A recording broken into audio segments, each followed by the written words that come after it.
All right. We are at Masechet Eruvin 51. Almost finished the perek, and just two more dapim.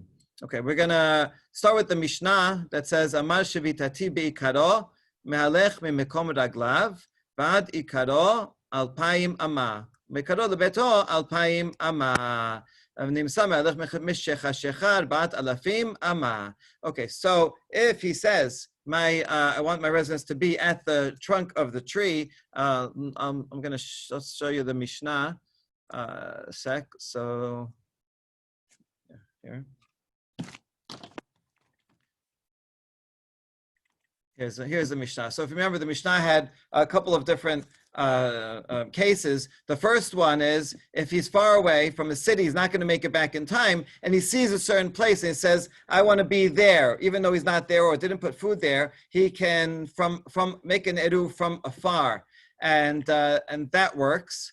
And then he can go from where he is to that point, and from that point further another 2,000 amot for a total of 4,000 amot from where he is. So this is a special law for travelers that they can just think of a place, and as long as it's a specific place, that's where it will be. Okay, that is the Mishnah, and the Gemara says about this. Amar Rava, v'hu dechira het li karo mateh. Amar le'Abaye v'ha chashcha lo kataneh. Rava limits this case, and he says this is only if you could actually possibly reach that place if you ran. So that is a possibility you could get there before dark, and that way, even if you don't run and you walk slowly, that's the limitation. It has to be close enough that you could run there before dark to be able. That's what Rava says. But the Mishnah says that it got dark and you wouldn't make it there, which really sounds like you're not able to make it there at all. So we answer chashcha lebeto aval leikaro shel ilan maseh azil. No, it means that you won't have enough time before it gets dark to make it all the way home, but you do have enough time to make it halfway up until the tree.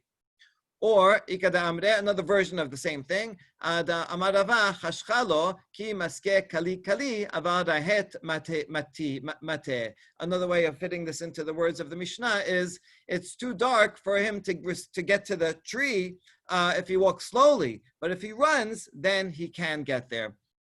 It sounds like Rava is bothered by this action at a distance, that you can make an eruv even though you're not there and your food's not there, but at least if potentially you could get there, that's good enough for him. And so he reads that into the Mishnah. Okay, that's that machloket, and Abaye disagrees. Rabba v'Rav Yosef havu ka'azle be'odha. Amar le Rabba le Rav Yosef. Teheshi bitatenu tute dikla desabil ahu. V'amrila tute dikla defarek mare mikarga. Okay, Rabba and Yosef were going on the way, and Rabba says, I want our place to be at that palm tree that's next to the other one. Right? He knew which one it was. Or the one that's a great palm tree that has so much fruit that we pay the tax based on it. So that's what Rav Yosef says, I don't know that place. I'm not familiar with that tree. It's okay, you rely on me. I know where the place is, so you just say, my eruv will be wherever Rabba says it should be. Detanya, Rabbi Yosef Omer, Im ayu shenaim, אחד מכיר ואחד שאינו מכיר, זה שאינו מכיר מוסר שבריתתו למכיר, וזה שמכיר אומר תהא שבריתתנו במקום פלוני. So we have a baraita that says that you can do this. We actually saw this baraita a page or two ago. Quoted it more fully. But now it's in the name of Rabbi Yosef. The full quote was not in the name of Rabbi Yosef. That if two people are walking together, one knows a specific spot, one doesn't know, then you can say, I'll be wherever you are, and that works. So you see that it can work. They're telling Rabbi Yosef, don't worry, you can rely on me, and it works. And here's a very surprising line. ולא לה תנעלה כרבי יוסף, אלא כי הכי דליקבל לה מיניה. משום דרבי יוסף נימוקו עמו. Actually, this baraita was not stated in the name of Rabbi Yosef, but Rabba taught it in the name of Rabbi Yosef because he wanted Rabbi Yosef to accept it. And we know Rabbi Yosef, halacha is always like him. We saw the rule, right? Even according to Wajra Mechaverav. And Nimukah, his reasoning is always solid. And therefore, quite amazingly, the Talmud is admitting that Rabbah taught it in the name of Rabbi Yosef to give it more authority, even though he did not actually hear it in the name of Rabbi Yosef. All right, this is a good thing to remember for a methodology class. All right, next part. If a person does not know, sorry, Rabbi, we're just allowing Rabbi Yosef, just allowing Rabbah to just lie straight up to, like, this is okay. I wouldn't put it that way. I was thinking of it as he knew that he felt that this was authoritative and had good, strong reason, and therefore this is something that would be befitting to Rabbi Yosef, that he would agree with, that he would say. So I could tell my friend who I know follows certain rabbis that, oh, this rabbi said the Eruv is kosher, and like, is that? No, because look, the Gemara is calling him out on it and saying he didn't do that. There's another case like this where there was some certain sage who would teach his daughter Greek because he wanted him to be her to be more refined. And he said, Rabbi Yochanan said this is allowed. And the other rabbi said, Rabbi Yochanan never said that. You made it up because you have daughters and you wanted to teach them Greek. Right, so that's another similar case.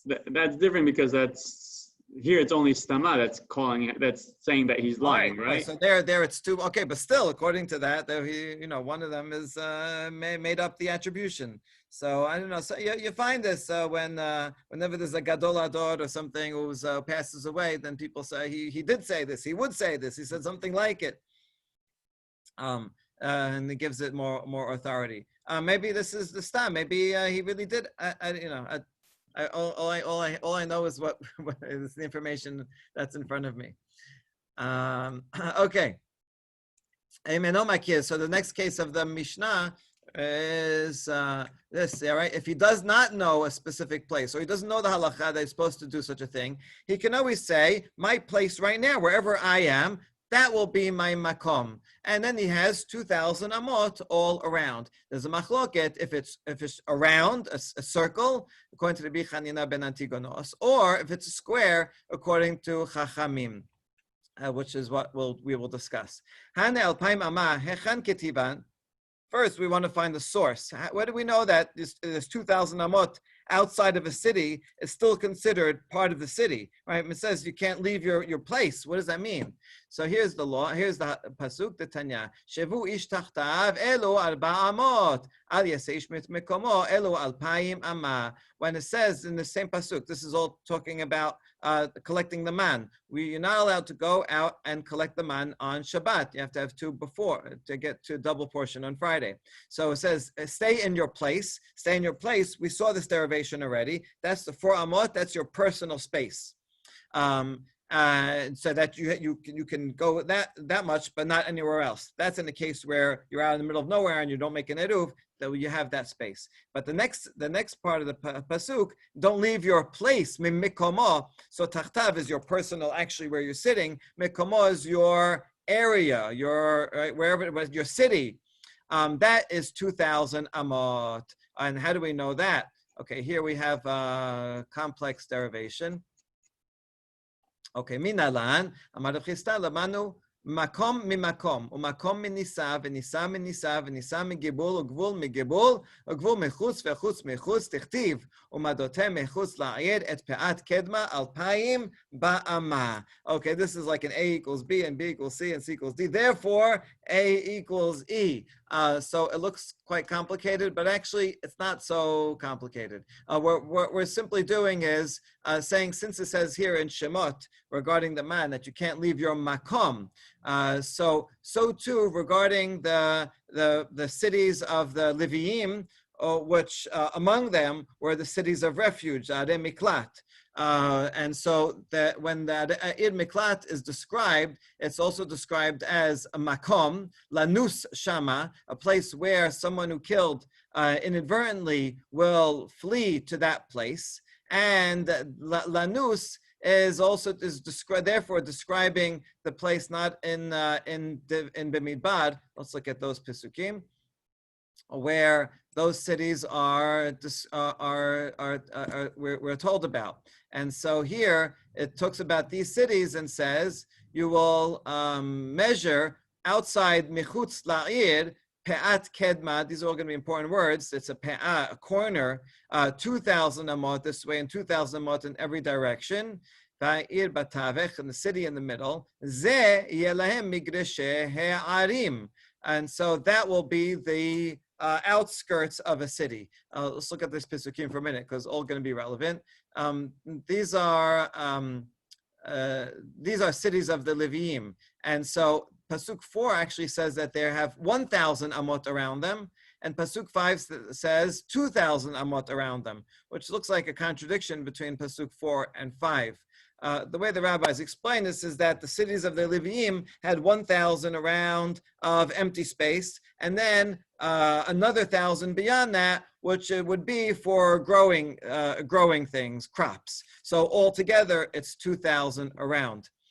Now, which one are you going to pick? If you want to say how much is the outskirts of a city that's considered part of the city, would you follow 1,000 or 2,000? Interestingly, in the Dead Sea Scrolls, they have 1,000. That's how far you can go outside a city. So they're giving preference to this pasuk. The rabbis are giving us a little more room and saying 2,000 amot. And so when we put those pasukim together with the end of this perek, 27, and michutz, here says also the word michutz, ligvul ir miklato, and so he can't go outside the city. And here's yanus. So the word yanus from before is connected to this, and this is connected to the word chutz. So now we can look at it again. Nisam Gibul, the edge of the city, and Gibul here to the Gibul at the beginning of the perek, and over there it says chutz also at the end of the perek, and so therefore the outside of the city and is considered part of its borders, and now we have an exact measurement that is 2,000 amot. Okay, so it's actually, even though it's saying a lot of different words, but it's really, all the words are in one context, which is that when we look at a city, we see it's defined as the city itself, and beyond the walls, 2,000 amot are part of the city.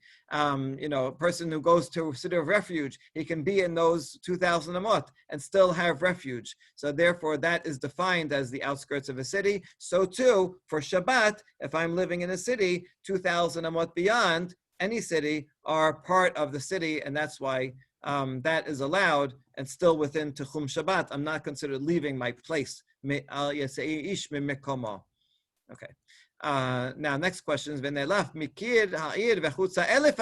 hold on, why don't you learn from Pasuk 4 there? That's only 1,000 amot. The answer is that in chutz, michutz, and then in chutz, mi chutza. So here it says the word chutz, regarding the entire city, and the one here is chutza, which is a little bit different.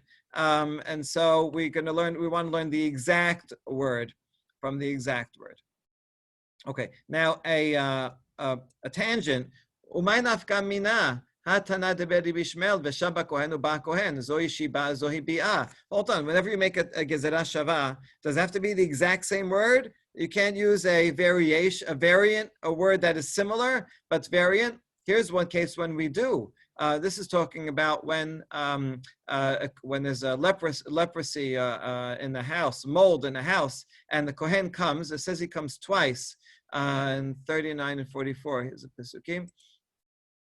So here, V'shava Kohen v'yom ha'shevi'i. So he has to lock up the house, come back and expect it after 7 days. He sees there's anything wrong, then you have to take out those bricks and replace them. And then he leaves it another 7 days. And so then it says, Uba HaKohen. Here it says, V'shava Kohen. And yet the Gemara makes the rabbis make a gezerah shava and say, just as over there they replace some bricks, so too here, if he sees it more, then they should replace some bricks, and not, as the Pshat would seem that you just knock down the entire house at that point.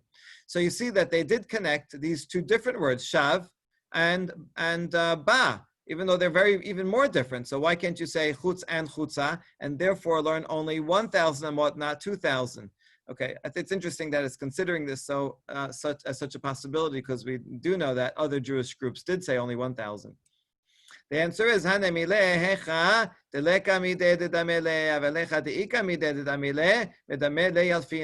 okay, we will do a Gezerah Shava with different words, Shav and Ba, if those are the only words that are available. There's nothing more similar. But if there's an option and something more similar and less similar, then we're going to pick the one that's more similar. So here, Chutz and Chutz are exact, and therefore that's preferable over Chutz compared to Chutza. Okay, next topic, Alpaim Ama Agulot. Now they're round, according to Rabbi Chanina ben Antignos. Now we ask about him, Manavshach. Itle gezerah shava peot ketiban.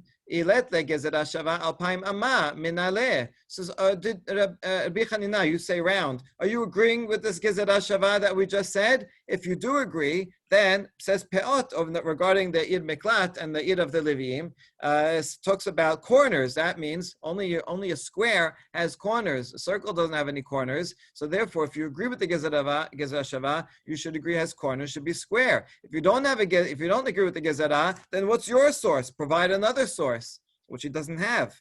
So we answer, Le'olam itle gezerah shava. V'shana echad de'amar kera ze yelachem migreshe arim.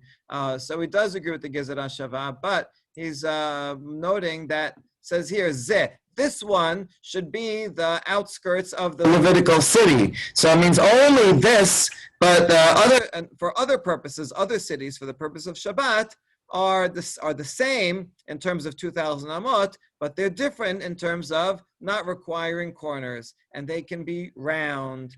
Okay, that would end up being more of a chumrah, right? Because round means you don't get those extra corners. Okay, so that's his answer. Now we say v'Rabbanan. All right, it's a good question now to Rabbanan. What do you do with that v'zeh, which sounds like only this and other something else? The Shabbat one is different.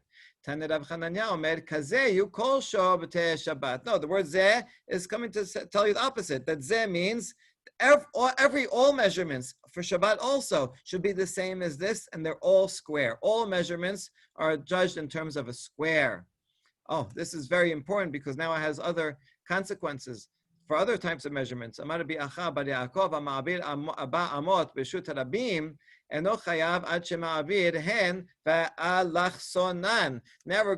4 amot in general, 4 amot carrying 4 amot in the Reshut Harabim, how big is that? Is it 4 cubits or the hypotenuse of a square, the diagonal of a square that is 4 cubits on its side, which would be the square root of 2, or about 1.4.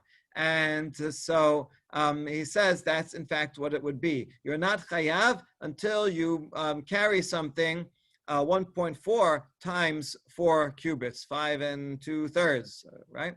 And so this is actually a major kula that you can actually carry even more than that. That whenever it says 4 amot, it means a diagonal of a square with 4 amot.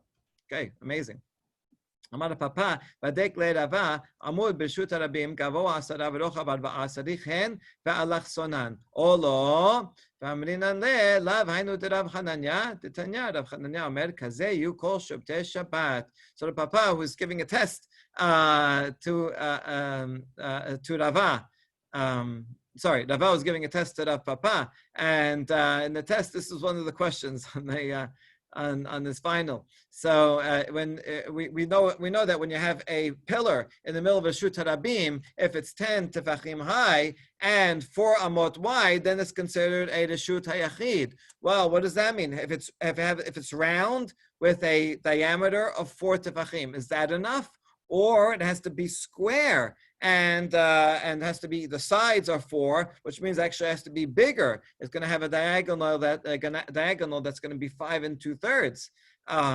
So what's the law? And he says, this is what we learned already regarding from Rabbi Chananya, who said you always judge it as a square, because he says kazeh, including everything that in terms of resting for Shabbat. So this applies not only to cities, but to every measurement that we're going to have in Hilchot Shabbat is always going to be this, 1.4 times longer than what we thought.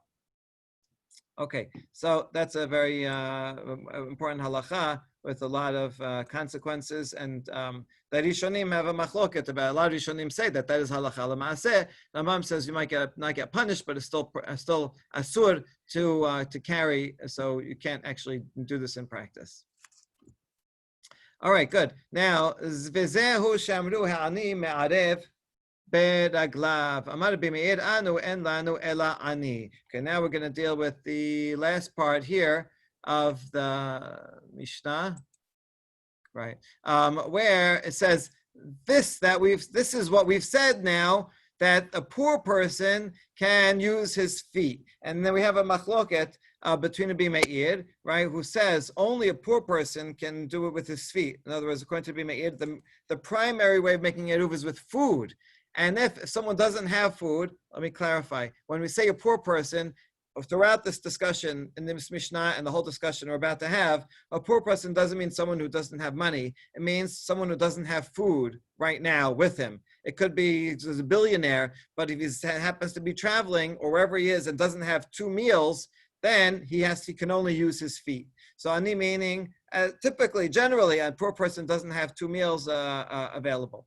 Okay, so the Bimeir says the main way to make an eruv is with food, and if you don't have food, only then can you do it with your feet. The Biuda says doesn't matter whether you have food or you don't have food. The main way to do it is with your feet, and the only reason why we said you can use bread is to make it easier, so that you don't have to go there yourself and stand there the whole time. You could just go or send someone, put some food there, and it's fine. So that's the fundamental machloket, is the main thing, the food or the main thing with one's feet.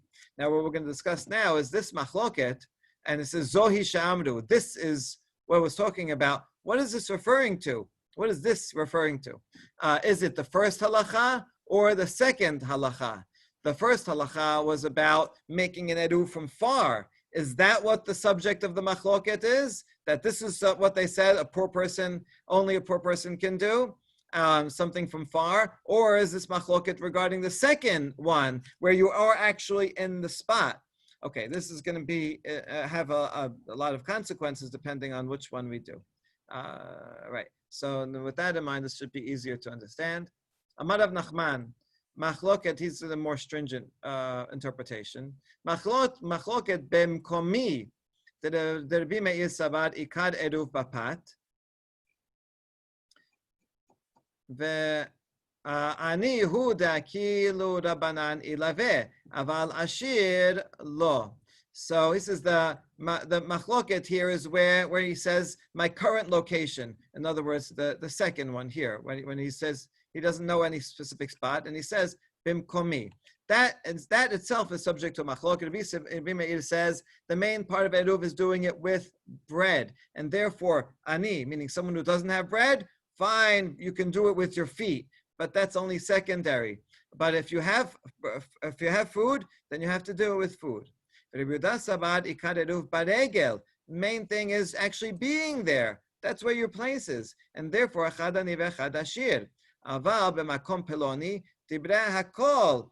if you're at an actual if you say my residence will be far away, then everyone agrees ani'in ashir la. Everyone agrees that you can't do the far away one unless you don't have any food. If you have food, then everyone agrees you have to put your food there. You can't go there yourself. So which means, according to the Biuda, you can make an eruv with food, or anyone can make someone with food or with his feet, but not anyone can do it from far away. Whereas according to the Bimeir, ani can do it with his feet or from far away, but a rich person someone has food, has to do it with food. Okay, so that's the first interpretation, and this is how they fit it into the words of the Mishnah. V'zoi she'amru man katane la Rabbi Meir v'haya ka'eh eno makir o she'no baki b'halacha. So therefore, this statement, Zohi Sha'amru, this is the words of all the words of Rabbi Meir, and he's saying about this, regarding this is what applies. This applies only ani ma'arev b'raglav, because that's why it's only an ani that can do that. ולא אמרו מהרבים בפת אלא להקל מן קטן אלא רבי יהודה. And the end of it, that they didn't say that food except to make it easy, but anyone really can use the food or his legs. That is the opinion of Rabbi Meir, Rabbi Yehuda. So Rabbi Yehuda said this whole line. Okay, that's how we'll interpret it.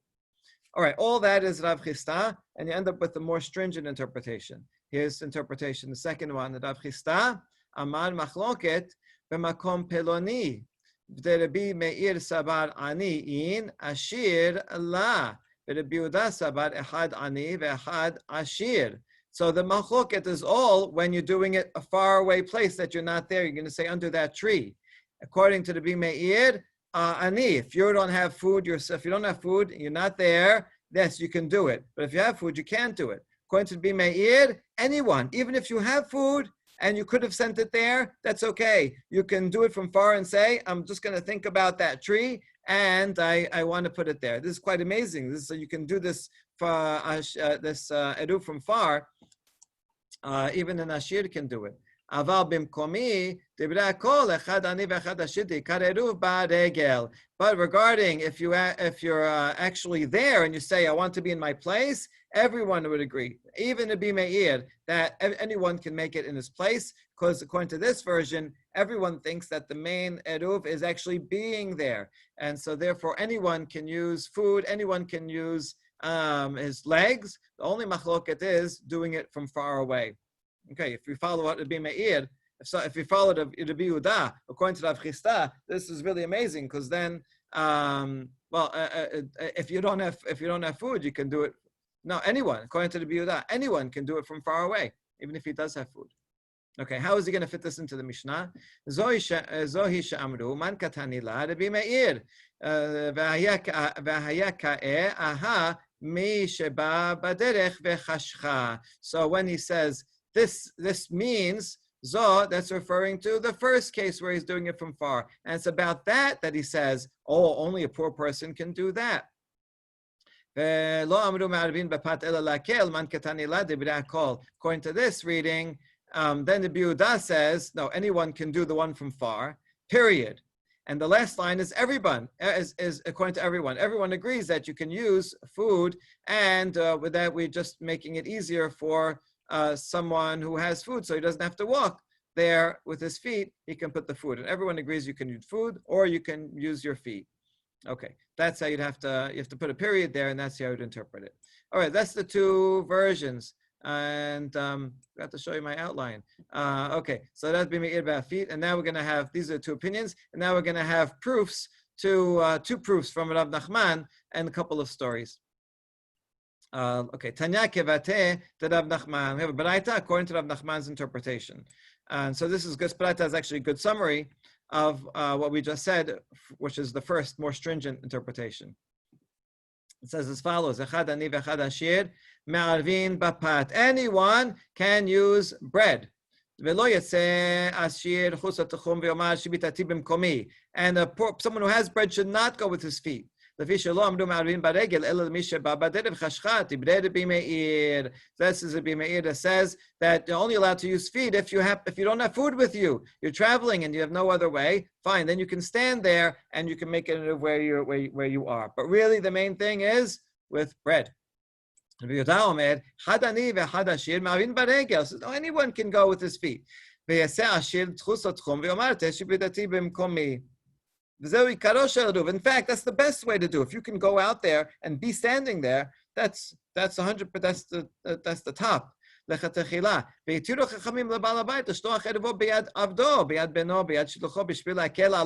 And then, you know what? Food is okay, but second best. That's so that he doesn't have to go and do it himself.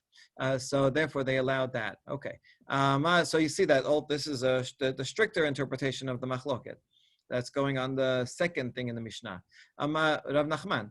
Amar Rabbi Yehuda, Maaseh b'anshe bet Memel u'b'anshe bet Gurion ba'aroma. Shayu mechalekin geror garot v'simukin l'aniyim b'shnei basoret. Okay, so these righteous people, they would go and they would give figs and raisins to poor people and in years of famine. ובאין עניי כפר שיחין ועניי כפר חנניה ומחשיכין על התחום, למחרת משכימין ובאין. Now the poor people that were in Shichin and other places, they wanted to be able to come on Shabbat to get this food. But it was 4,000 amot away. So before Shabbat, they would go midway, and they would make their tchum there, then go back home. Then on Shabbat, they could walk all the way to where the food was being distributed. And so you see, that goes according to the Biudah. Now, these are poor people, but for the sake of this halakha, they're rich, right? Even though they're poor and they're coming to get handouts of food, we assume that at home, they have enough for 2 meals. So they could have brought some food and put it in the middle, but they don't. They walk with their feet. And you see here that even rich people, this is a good proof that poor people here doesn't mean actual poor, it just means someone who doesn't have a meal.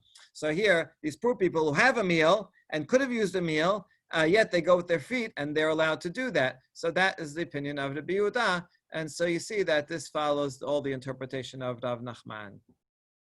Okay. Amar Rav Asher, matnitin namedaika. Another proof of Rav Nachman is from our Mishnah itself. The Katane, Mishi aseh lelech la'ir sheme'arvin la, ve'cheziro lachabero, hu mutar lelech, v'chol b'nei ha'ir asurin. Divrei Rabbi Yehuda. This is actually the next Mishnah that we're about to learn in a few minutes. So the Mishnah says, if someone leaves a city that is because he's on the way, he's in city A, he's on the way to city B. City B is within 2 techumim, right? In other words, we can make a techum in the middle, and then he would be able to walk there on Shabbat. He's on his way, and then his friend says, no, don't go, come back. He is allowed to actually go there on Shabbat, but his friends, everyone else in the city is not, according to the Biudah. Now, what's this case? We analyzed it. We're actually about to analyze it. What's the difference between that guy and everybody else? אמר רב הונא, הכא במאי עסקינן, כגון שיש לו שני בתים ושני תחומי שבת ביניהן. איהו, כיוון דנפקא לאורך, הווה לעני. והנח עשירים ננהו, על מה כל במקום פלוני עני אין, עשיר לא, שמאמינה. So we're talking about a case where a person, let's say, has 2 homes, one in city A and one in city B. And so this person, as he's, and he can, there's enough, if he makes a tchum in the middle, that'll be fine. Now he wants to be able to walk back and forth on Shabbat. Now once he leaves on the way, he leaves city A, then he has no food with him. So he's all considered now an ani. And so therefore, even though because he started going on the way, he revealed that he wants his techum to be in between the 2 cities. Even though he changed his mind and went back home, that act of starting to walk is already a way of saying, I'm going to designate my spot in between the 2 cities. So his eruv is good. But the other people, his friends, who were calling him back and saying, no, don't go, come back home. They never left. They had no intention to go to city B. They didn't do any action to go to city B. So therefore, they cannot. Rather, they are ashirim. Since they were expecting to be at home, and they have food at home. So therefore, since they have food at home, they cannot make an eruv from far. So that we see here, this proves Rav Nachman's point, that when you say, b'makom peloni, in order to make an eruv from far, if you don't have food with you, that's that single guy, because he left his city without food, and so he can do it. But the other people who were never intending to leave their city, they're considered rich, and if they wanted to make an eruv, they'd have to actually go there or put food there.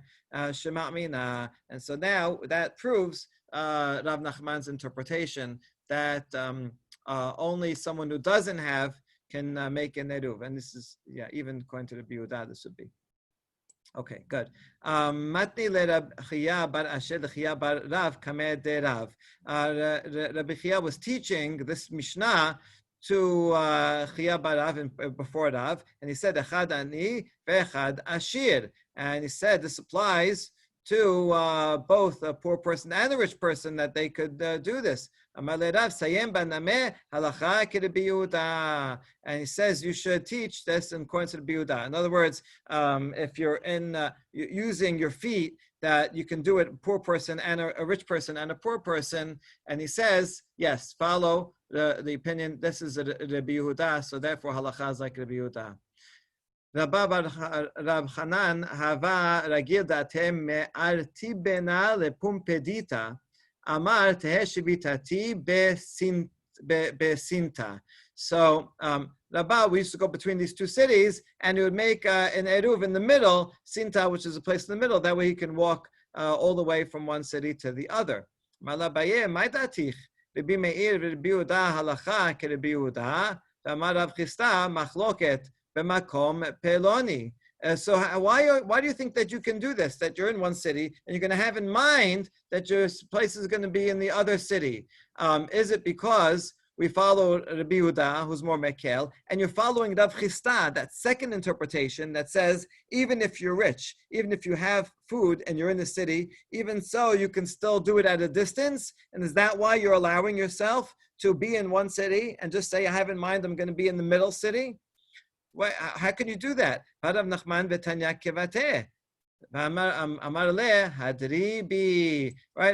said that we have Rav Nachman's interpretation. We have the Braita that backs him up. We prove that Rav Nachman is right. And so Rabbah said, you're right, the halacha is like that, and he stopped doing that practice.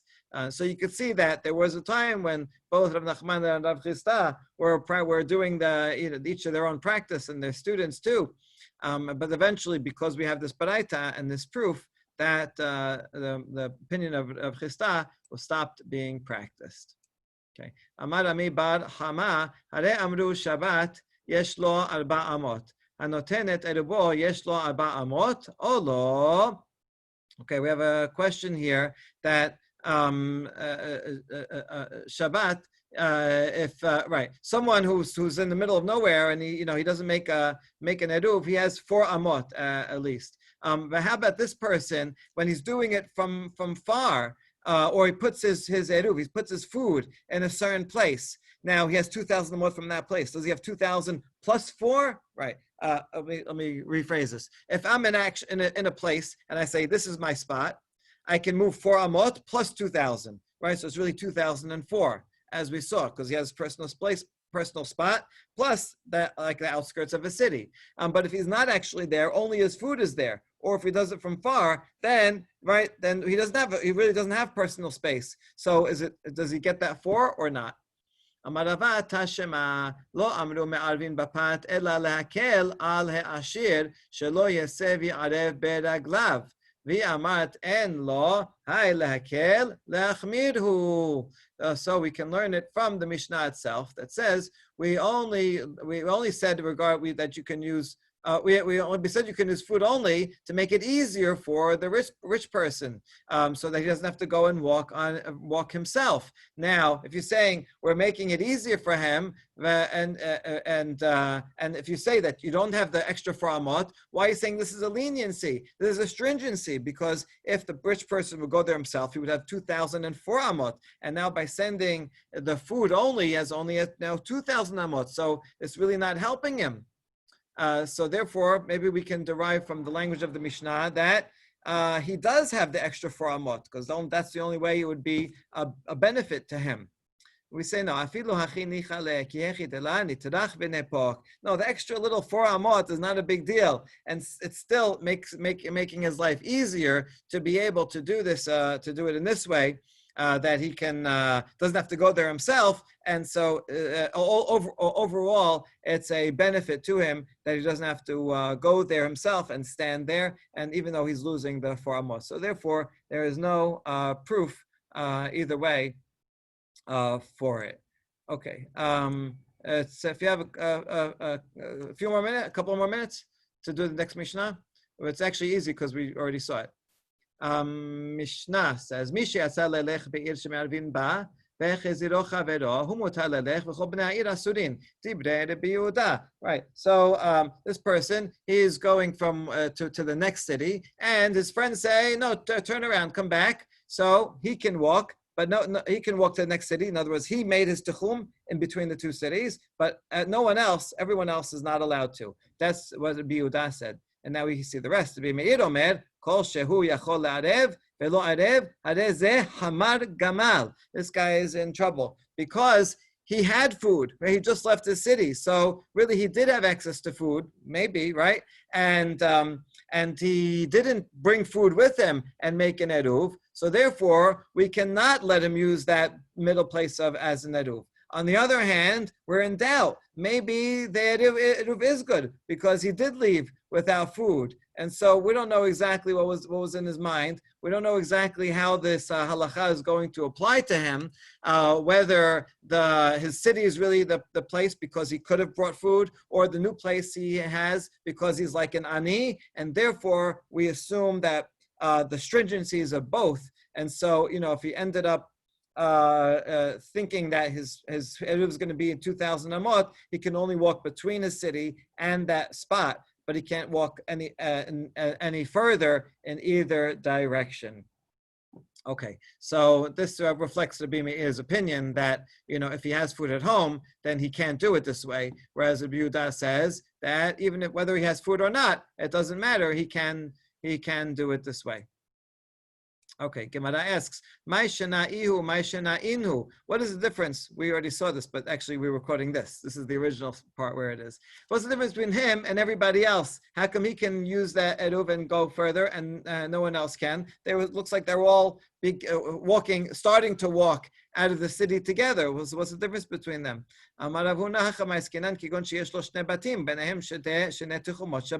This person has two houses in two places, and so therefore he already had in mind he's setting out because he wants to be in that place. This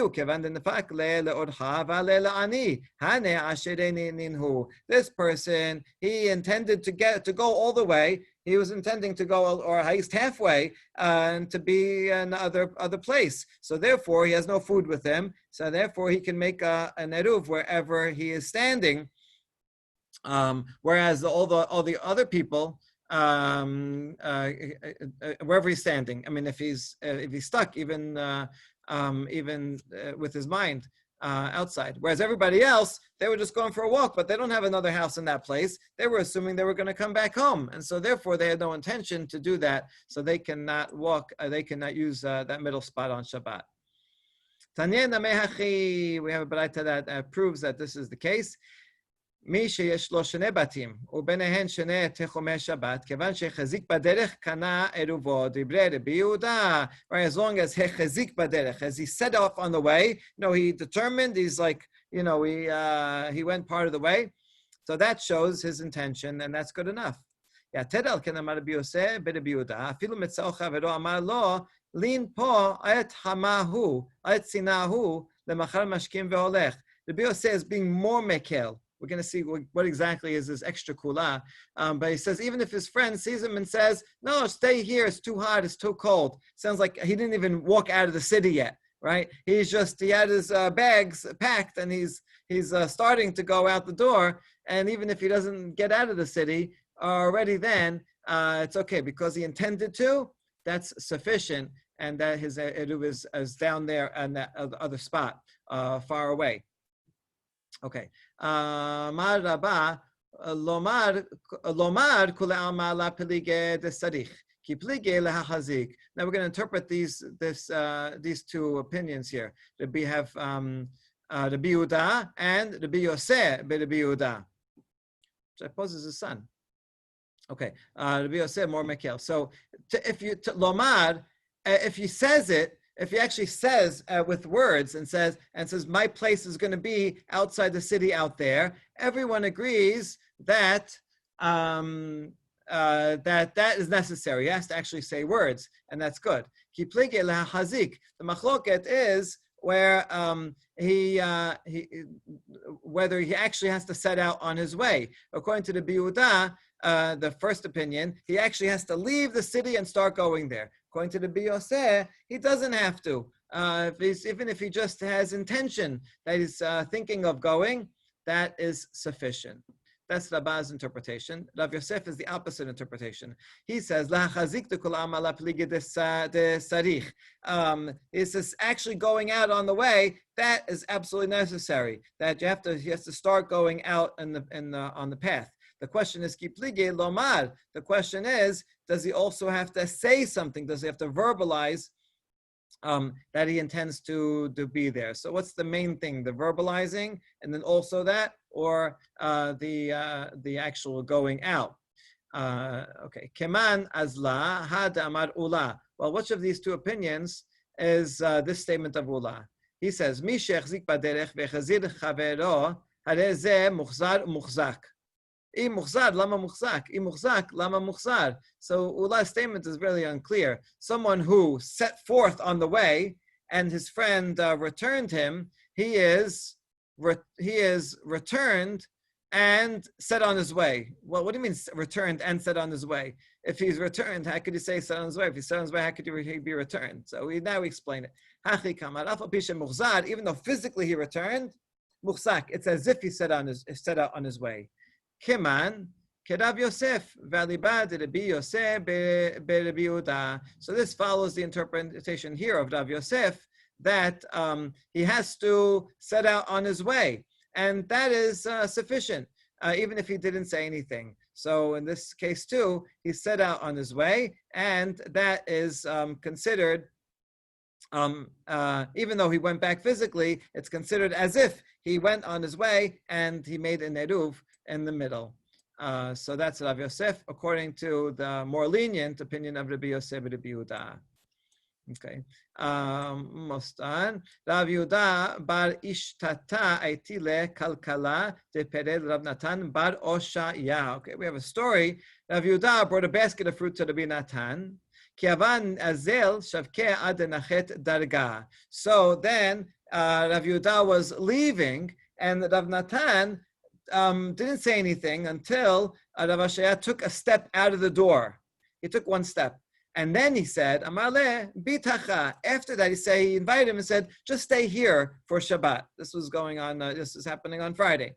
Lemachar kadem ve'azil. And on the next day, Rav Yehuda went all the way back home. So why did he wait for him to take a step? Because he felt that you have to take at least one step and go on your way. And only if you do that, then that's enough to set your eruv in the middle, even without being there, even without food. But you do have to take a step on the way. So who does this follow? Again, Keman, Kerav Yosef, Alibad Rabbi Yosef bar Yehuda. So this is Rav Yosef's interpretation that taking a step is enough, and you don't have to verbalize anything.